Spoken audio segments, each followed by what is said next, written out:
Hello, YouTube. It's Friday night. Yeah, about 10:41 p.m. October 1st, 2021, and I think tomorrow is my daughter Lily's birthday, and I'm still no closer to knowing where she is. And yeah, that's probably going to be something that I struggle with over the next few days. But I don't know. There's really nothing I can, not a whole lot I can do about that right now. So, just kind of push it out of my head. Yeah, I miss her a lot more some days than I do others. But anyway, so I'm walking. Yeah, once again, still don't have my car. So after all those videos yesterday, I figured I should probably give some updates on what all happened. So I do think, had I continued on my second bus journey to the bar, I would have made it on time. When I got home to pick up the rest of my gear, I did check the Next Ride bus thing, and it did show I had enough time if I skedaddled back to 44th Street. That it did show I had enough time that I would have made it to go this way. That I would have made it to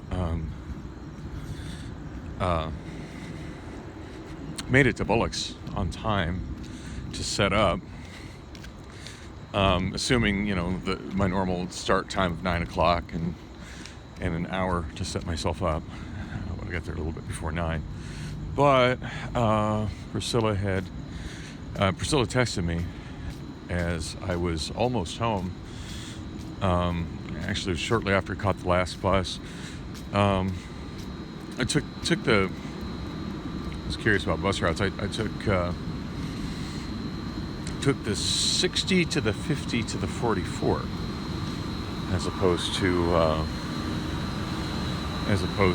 doing the 44 and using the light rail, and then going from where the train ends to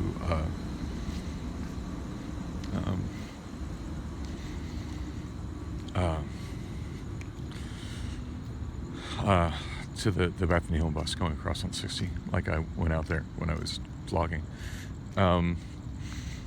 Yeah, that actually seemed to be a little less hassle, a little less chaos, and marginally quicker. So yeah, that's the excuse me. Yes, that's the route that I took. Coming back anyway. Coming from Camelback, by the time I catch the bus at 44th Street, it's a really quick ride from Camelback and 44th Street to Oak and 44th Street. So that's anyway. That's when she texted me, and she's like, "Hey, do you want to use my car tonight?" And I'm like, "Yeah, that would help a lot."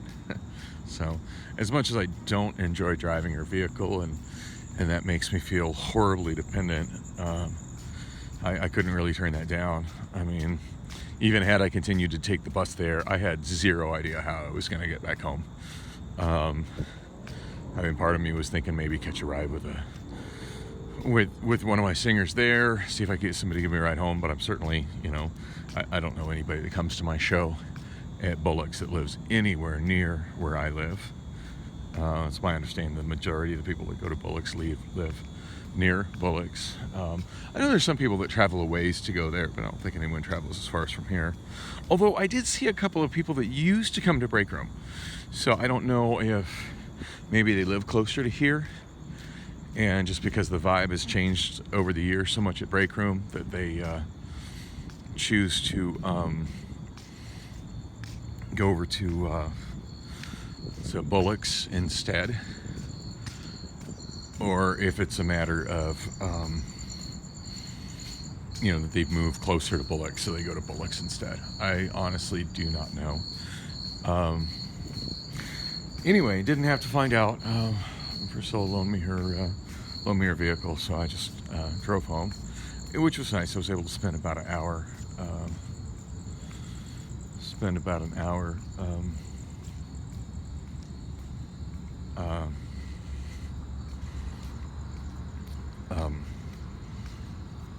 Working on files a little bit after my show and kind of decompressing and socializing with my coworkers, and then drive home after there's less chaos on the road.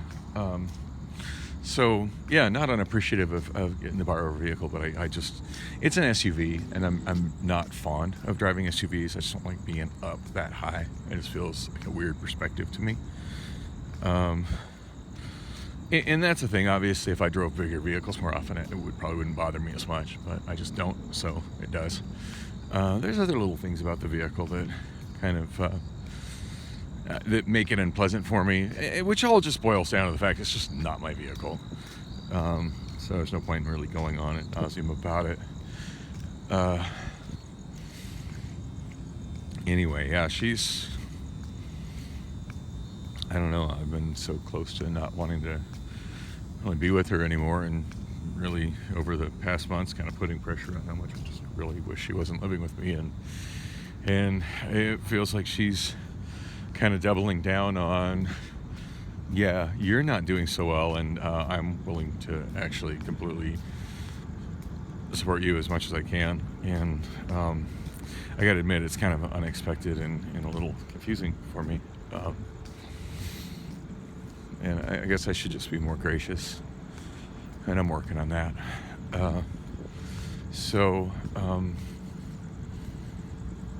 By the way, I'm taking the shortcut through the big sea of parking in front of Arcadia Crossing Shopping Center.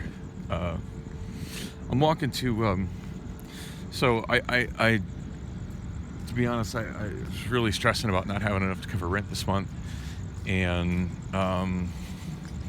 it's still a little behind on the power bill, and Priscilla was like, you know what, I'll just pay rent, and then you can take whatever you have left over and square away the power bill. That way nothing is late, and you don't have to worry about nothing, and neither of us has to worry about nothing. So again, I'm not really fond of the fact, she didn't pay all of it, but I mean, she was ready to. I had some cash in my pocket after today, and she was just like, well, yeah, go ahead. And so, I don't know. I mean, I like to think I can pay her back, but at this point, between what she helped me out with on my motor and what she's helped me out with on rent, I've got debts with people that are really keeping tabs on it, like credit card companies and my mechanic. I should say my lawyer, but it's been quite some time since my lawyer was just like, hey, just this is terrible what you're going through right now. Just, catch me when you catch me. Don't even worry about it. And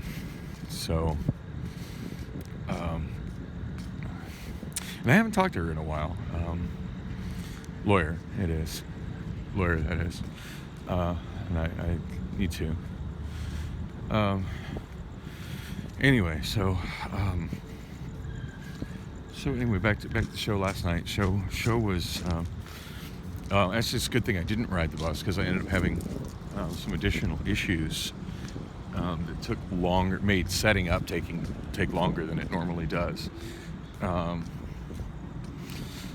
One of them being that it didn't seem to matter where I put the new Audio-Technica mic. It was just getting interference. Now, I've had some interference issues with the Audio-Technica mic, picking up RF from my computer, but this is before I'd even powered my computer up, so I have no idea what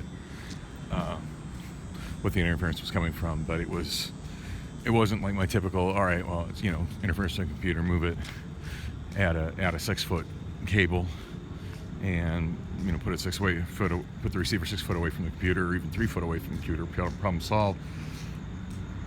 It was I went in several directions, and I did finally find a spot on top of some of Bullock's equipment where I was able to put it, and the interference went away. So problem solved, but it took it took quite a bit of time. I was just in the frustration.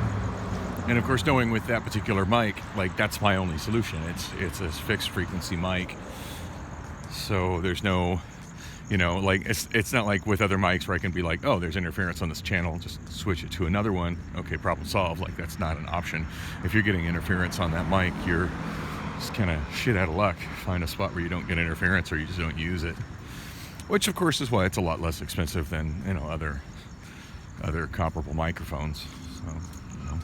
It's one of those you get what you pay for moments, and I kind of, buying it was a bit of a, I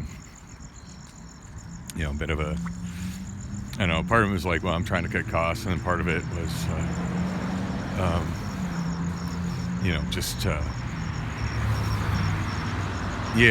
gotta get a microphone, a new gig, and the mic has performed fabulously over at the Union Jack. So, although again, I have had to.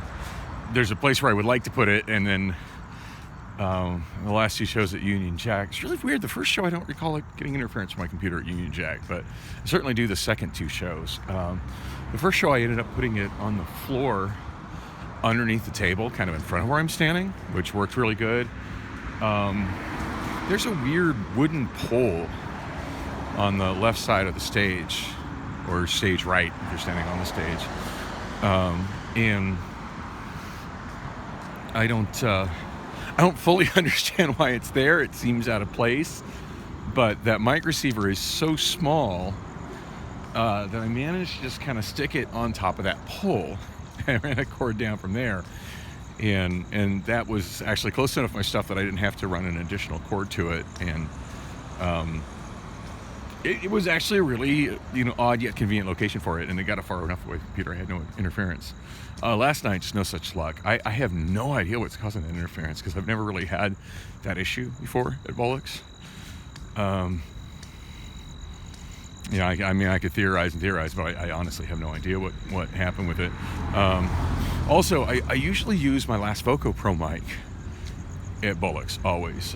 Generally, what I've been doing before I got the Audio-Technica mic is I had been using. They have a Shure mic there. It was. I don't know how many people watching these vlogs watch the other vlogs. It's just so much of just me rambling aimlessly on the internet. But there was a time a couple months ago where I kept talking about how I was really struggling to get Bollocks Shure mic to work. It had somehow got off the wrong frequency, and I just couldn't for the life of me figure out how to get the. I was fairly confident the issue was that the mic and the receiver had somehow got on different frequencies, and I just could not for the life of me figure out how to get them back on the same frequency, and and my friend Appa ended up helping me with that.